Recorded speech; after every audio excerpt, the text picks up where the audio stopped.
Hello everyone, a very good morning to you all. I am Avinash Mahanti and today I am going to explain to the CBSE students of class 9 and 10 and the ICSE students of class 9 and 10 a perfect timetable by following which they can easily cover their entire syllabus. Before that, let me tell you something regarding myself. I hail from ICSE background. I had secured 95% in the 2013 ICSE board, and after that, due to some reasons, of course, I have been teaching the students of standard 8 to 10 of both the boards, ICSE and CBSE alike. Apart from that, currently also I am teaching, I am giving offline coaching and online coaching to many ICSE and CBSE students in Puri and Bhubaneswar and in many other districts of Odisha. Apart from that, I also teach the students spoken English, competitive English. I guide the civil service aspirants. So this was all about myself. I have completed my graduation in computer science. I have completed my post graduation in political science, and I also student myself. Currently I am pursuing my graduation in law. So let's start. So in today's world we have a lot of work, isn't it? If we keep aside this pandemic for a moment, and if we consider an example of a day where we would have school classes, our tuition classes, some time for our extracurricular activities like sports, like dance, like art. So with all this, the timetable which I will be giving you, that will be applicable to your hectic schedule only. You can manage all your subjects in a week by following that timetable, and trust me, if you simply consistently follow that timetable, you can easily cover all your chapters and you can easily score 95%. Okay, so let's start. See, suppose in a day you spend around 8 to 9 hours in a school. Say you return from your school at around you wake up at 5 a.m. or say 6 a.m. Students must wake up early morning. So after that you get ready for your school, you go to your school and you return somewhere around 2 p.m. to 4 p.m. right?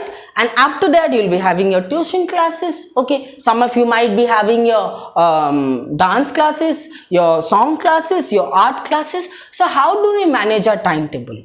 So remember, I will only ask you to find 3 hours in a day. Okay, 3 hours in a day, and divide these 3 hours into 1.5 hours each. Okay, 1.5 hour each, or you can also go for 1 hour and 2 hour. Okay, now this particular slot, either 1.5 hour or 1 hour, this has to be devoted to mathematics, and the other slot has to be devoted to a non-mathematical subject. Okay, namely SST, science, English, and you have to follow this schedule on all days except Saturday and Sunday. Why? I'll be telling you later. Now see children, I would urge you to find your first slot, okay, one of your slots in early morning. Like you can get up at 4 a.m. or 4:30 a.m. and you can go for one slot during that time. Why do I say that? In early morning, when we wake up after having a very good sleep, our body, our brain is in circadian rhythm. Remember, it's circadian rhythm. What is the circadian rhythm? See, when your body is in circadian rhythm, it is at its most efficient stage. You must have observed a chapter which usually takes 3 hours in other part of the day will take only 1 hour to 1.5 hour if you wake up in early morning and start preparing that.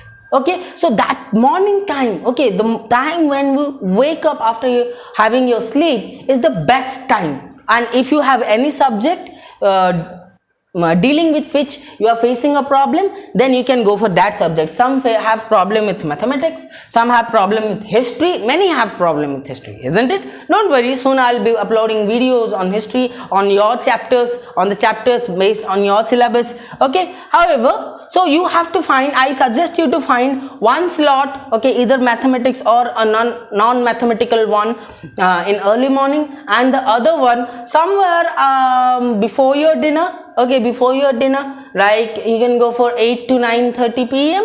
or 8:30 to 10 p.m. Now, how do we divide them? See,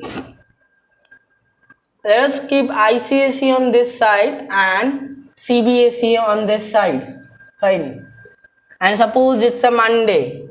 It's Monday, Tuesday, Wednesday, Thursday, Friday, Saturday, and Sunday. Fine. Monday, Tuesday, Wednesday, Thursday, Friday, Saturday, Sunday, or both ICSE and CBSE. Now see, there's a difference, like in CBSE, your history, geography, political science and economics, all four are integrated into one subject and you appear one examination. But in ICSE, they have history, civics, okay, and geography, and they appear two different examinations. Okay, although the marks of both are integrated into one when the result comes out. Similarly, in science, the CBSE fellows, you people have physics, chemistry and biology in an integrated manner in one syllabus, and you also appear one exam, but they appear physics, chemistry and biology, three different examinations, again the marks of which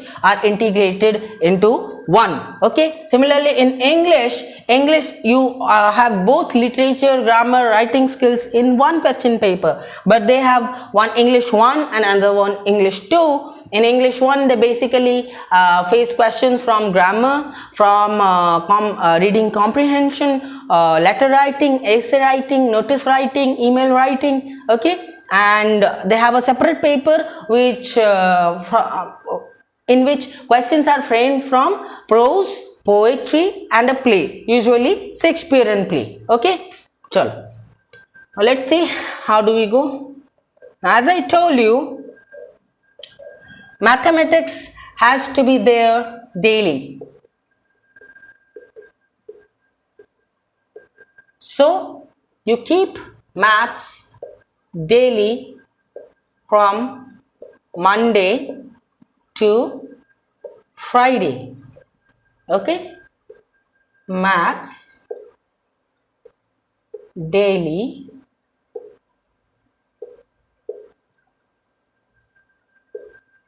from Monday to Friday. Okay, now if you are an ICSE student, so you take, say, physics, one of your science subjects. Okay, you suppose you are giving 1 hour to maths, give 1 hour to physics, and the other hour you can give for, say, geography.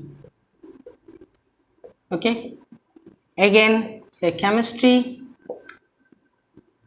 history, biology. You can go for, say, English 1. Okay, again repeat physics, English 2, chemistry, English 2. Okay, again. Now you can take a break from mathematics in these two last days. Okay, you can take a break and you can say, place biology, English 1, and whatever language subject you have, you know, whatever language subject you have. Suppose we had Odia. Okay, Odia or Hindi, whatever you have, you can, one day for English 1 will do. Okay, one day for English 1 will do, but I would suggest you keep your computer applications on this day. Okay, because programming needs practice. Okay, if you, and you need to remember the syntax of all your commands very well.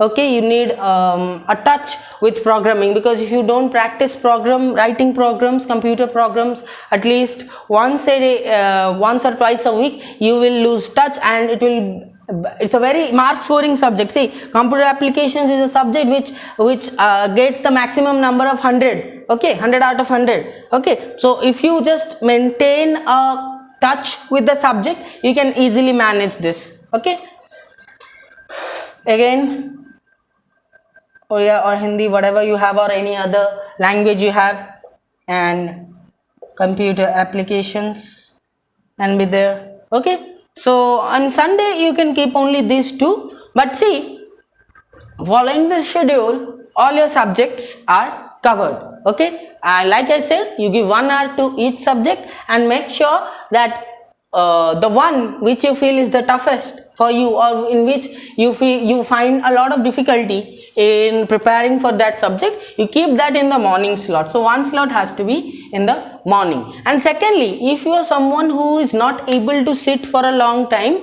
you can do one thing. You don't need to continuously sit for hours. You can simply study for 45 to 50 minutes, then take a break now of 5 to 10 minutes. Now 5 to 10 minutes break doesn't imply you start plugging in your headphones and listening to music, you start gossiping with someone. No, you can just lie back. Okay, you can take some rest, you can have some food, and remember, while studying, do stay hydrated, drink a lot of water, and keep consuming some fruits. Okay, some biscuits, some cookies, some fruits, whatever it will do. So this is the schedule which I suggest for my ICSE students. Now coming to the CBSE students, you can go for physics and geography, then you can go for say chemistry and history, then you can go for chemistry. Now here I did not mention civics separately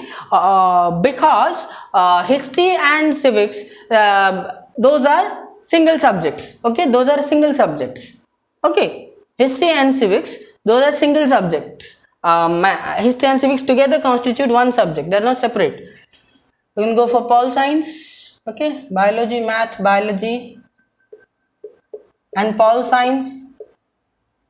And again, you can go for math, English grammar and economics.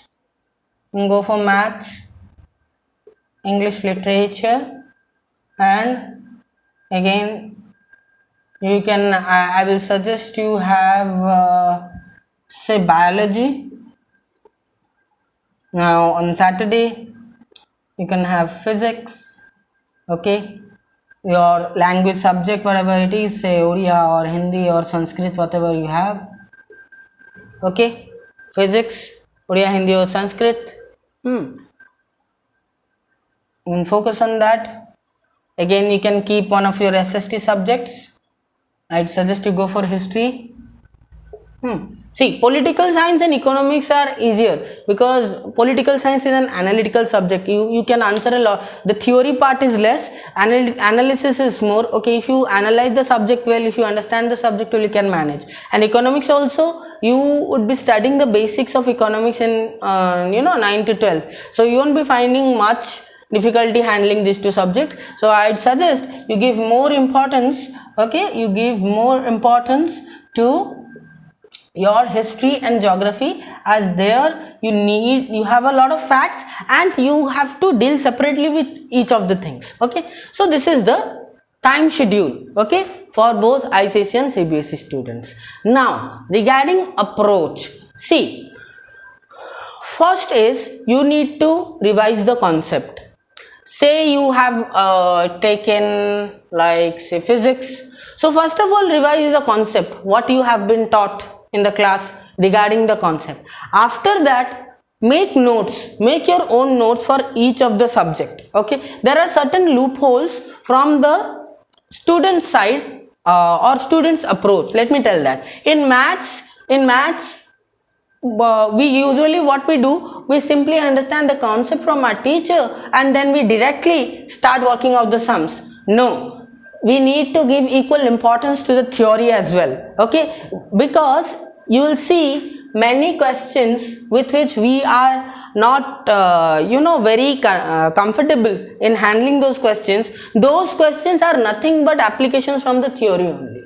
So skipping the theory, you have to stop that first.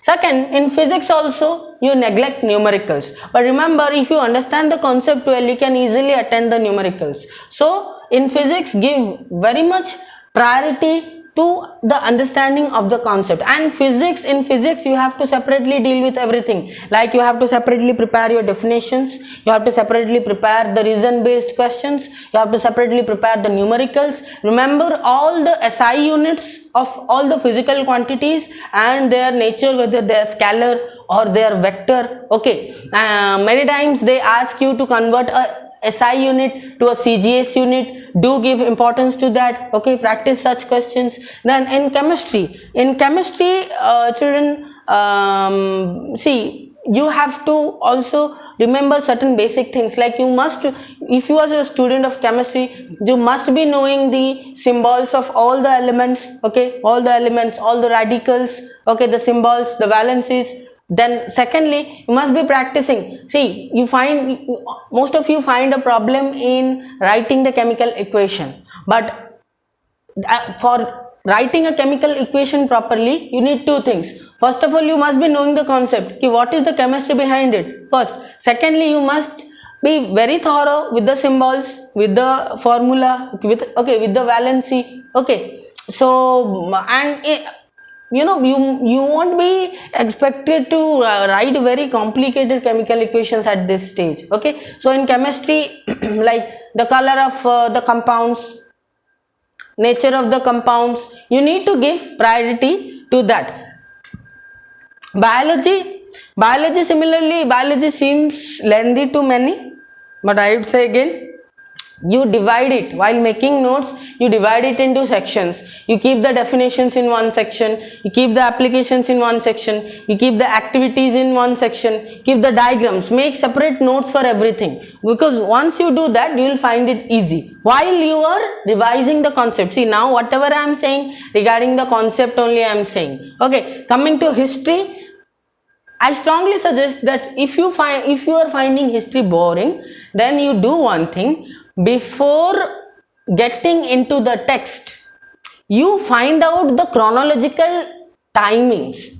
Suppose say French Revolution. Now French Revolution, the history starts from 1789 and it ends at 1815. It starts with the storming of the Bastille and it ends with the defeat of Napoleon Bonaparte. So you simply note down the years first. In 1789 this happened, in 1791 this happened, in 1794 this happened. You first prepare a timeline in a single page for the entire chapter with the important events. Okay, and try to know about the chapter from a YouTube video or from your teacher. Okay, in a story way, in a narrative way. Okay, not in a textual way, in a narrative way. Develop the entire idea about the chapter in a nutshell, and then you get into the text. Because only if then you get into the text, you can easily relate. Because see, we are accustomed to the narrative manner. See, same story, when we see a video, when we see it in a movie, why does it seem very interesting? Mythological stories and your say stories on various kingdoms have been biggest blockbusters in Bollywood, isn't it? But at the same time, we hate history. Ironical, isn't it? So we have to change the approach. Okay, history. Geography, remember, geography has no relevance without a map. Whenever you sit to study geography, have the atlas by your side. Okay, whatever locations you are studying, you are coming across, just have a view in the atlas as to where those locations are exactly situated. Okay, and always study geography with the map. For example, if you are studying say the mineral based industries of India, okay, so whatever locations you come across, have a outline map of India. Just seeing the book, just mark it. Okay, and then and there, suppose it is say Rourkela in Odisha, so then and there you indicate its state, kind of climate, kind of soil. Okay, so this integrated approach, you need to adopt this integrated approach in geography. And for ICSE students, apart from map, see, we people, because I also hail from ICSE, so I know what kind of problems we actually face.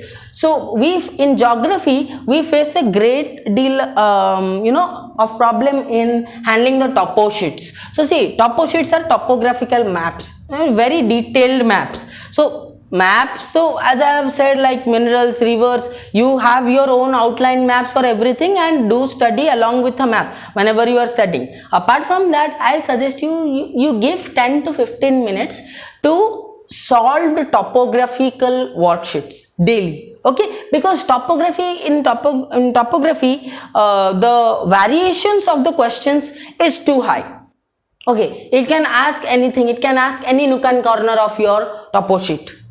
Do you understand? So you need to have a separate approach, specialized approach for geography. Okay, physics gone, chemistry gone, biology gone, history gone, geography gone. Okay, and CBSE students, political science and economics, as I have told you, try to understand the concept very well. Okay, like what is democracy, what is the difference between democracy and republic? When, for example, China is a republic but not a democracy. Why? Okay, give very much emphasis on understanding the fundamental concepts. Once you understand the fundamental concepts well, you can easily write definitions, you can easily write the features, you can easily answer the questions. Okay, economics also the same thing. Okay, in economics also it's completely analytical. You just have to have a very good concept building. Okay, done. Then coming to English literature. See, English literature, while you are dealing with English literature, read everything regarding the chapter, whether it's a prose or a poetry. I'm talking about ICSE students as well. When you are when you are being taught the chapter, okay, be very alert. Don't miss any word. If you are not able to understand any word, ask your teacher, note down its meaning. If you are not able to understand how a figure of speech is used, maybe it's irony or say simile or metaphor, do write it. Okay, write it in your textbook that this is a metaphor. Okay, the meaning of this word is this.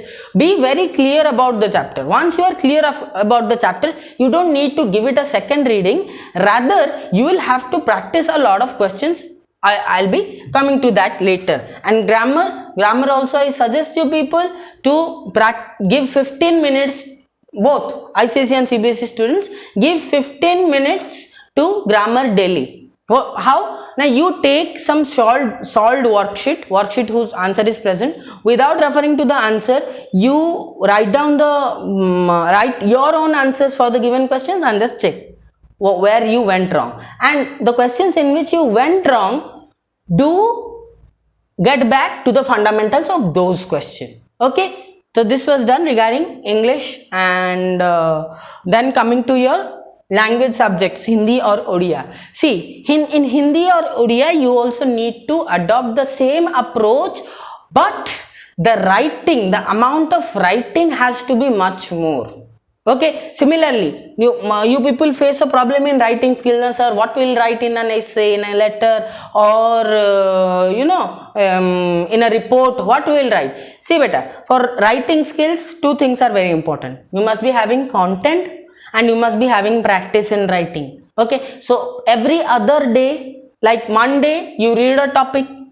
Tuesday, you write in your own words on that topic.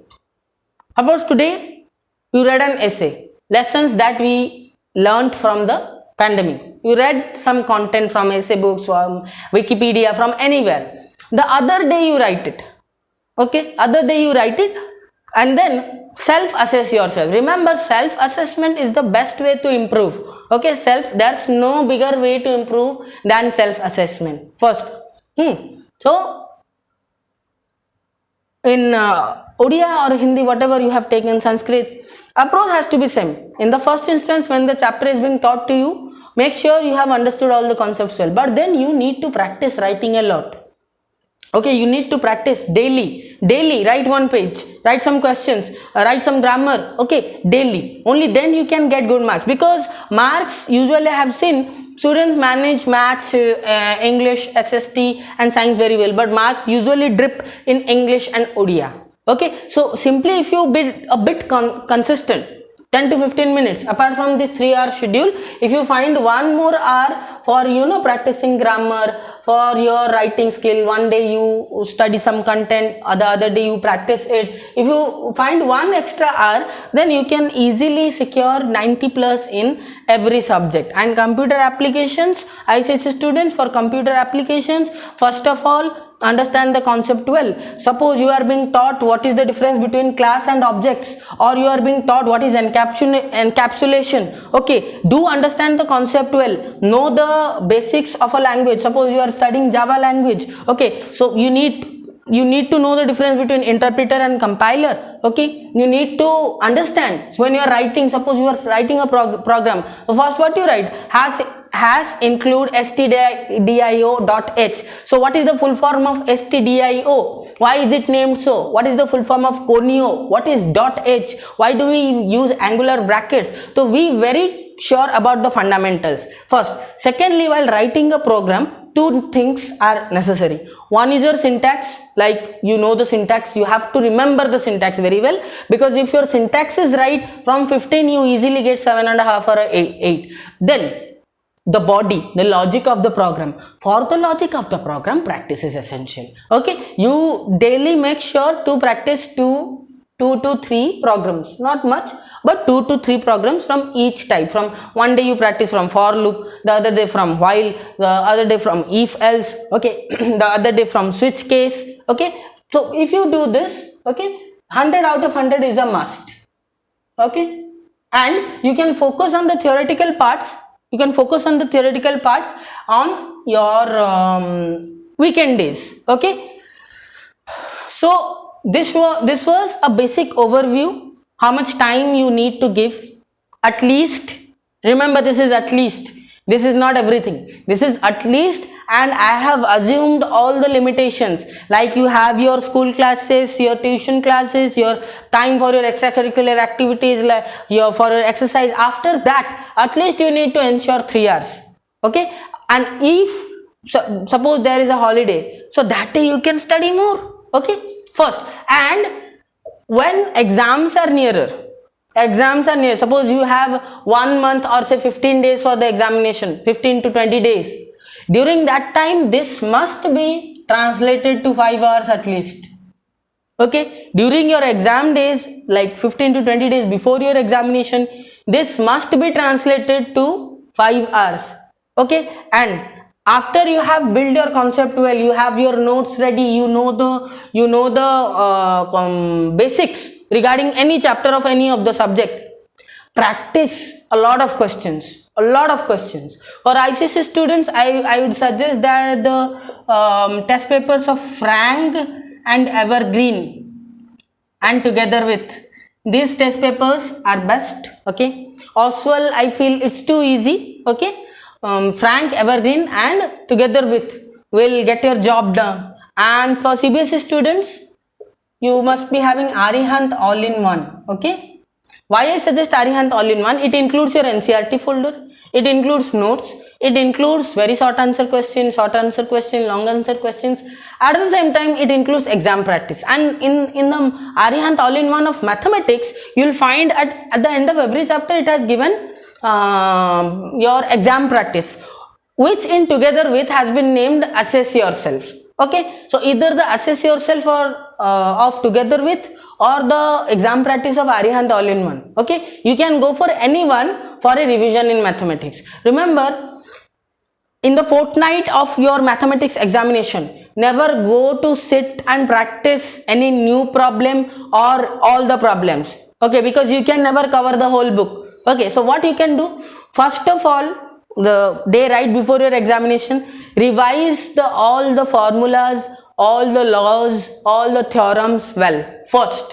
After that, you go for practicing those problems which you have already practiced based on your syllabus. See, each of you have different syllabus. Okay, and in the syllabus there you have your marking scheme, like how many questions of 1 mark, how many questions of 2 marks, how many questions of 5 marks, case studies how many, like this you have. So accordingly you practice the questions. And it is my request, please don't go for new questions on the day before the examination. Why I am saying that? Because if you are unable to do a particular problem, you will be investing a lot more time on that, and if you are not able to understand that, that will destroy your tempo, that will destroy your momentum for the examination, and that is going to affect your preparation. Take those questions which you have already solved. Okay, have a pencil, have a rough sheet, look at the question, scribble it fast, and then you check whether your answer is correct or not. If wrong, mark it. Okay, so that you will practice it again and see where you went wrong. Okay, and if it's correct, move on to the next one. When revising, while you are revising, remember, first you self assess yourself. Take a model test paper and see how much you score, which parts are your strength, I mean you are doing correctly, attending them correctly, and where you are going wrong. Give more time to those concepts where you are going wrong, because there's no point of wasting the time with those concepts in which you are already very clear, very thorough. Okay, so this was an overview of your timetable of the approach for each subject. Soon I'll be starting posting videos on each chapter of each subject, especially for classes 9 and 10. Okay, of maths, science, SST and English. Okay, for class 9 and 10. Apart from that, I'm also continually posting videos on grammar and spoken English. Especially grammar, I will suggest you watch the videos of grammar, okay, so that you can have a basic conceptualization of the concepts. Okay, and if you want any other assistance regarding your preparation for your 10th board, whether you are in class 9 or you are in class 10, you can comment that in the comment section. Okay, and I'll come up with a video solving your problem. So with this I conclude, but before I leave, I want to repeat some of my lines which I always repeat, that किसने कहा नसीब में होने से ही मिलता है.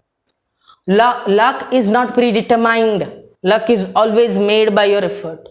तो कड़ी मेहनत करके तो देख, हर हार में सुकून मिलता है. Even if you don't win a race, but you will be at peace. The self-satisfaction of giving your everything will definitely keep you happy. And what does man expect other than happiness and peace in this life? Okay, तो सब्र कर उस वक्त का, सब्र तेरा जब रंग लाएगी. Okay, Rome was not built in a day. Success doesn't come overnight. Okay, it takes time, everything takes time, everything has a beginning. तो सब्र कर उस वक्त का, सब्र तेरा जब रंग लाएगी, गिराएगी क्या तुझे कोई निकम्मी सोच. Stay away from negativities. There will be many who would force you to doubt yourself, who would spread negativity around you, who would try to obstruct them just because you are attempting something which they had never attempted. गिराएगी क्या तुझे कोई निकम्मी सोच, औकात तो छोड़ तेरे मेहनत के कद से कभी तालमेल भी ना मिला पाएगी. There is no substitute for hard work. With this I take a leave. Okay, so जय ओडिशा, जय हिंद, जय जगन्नाथ.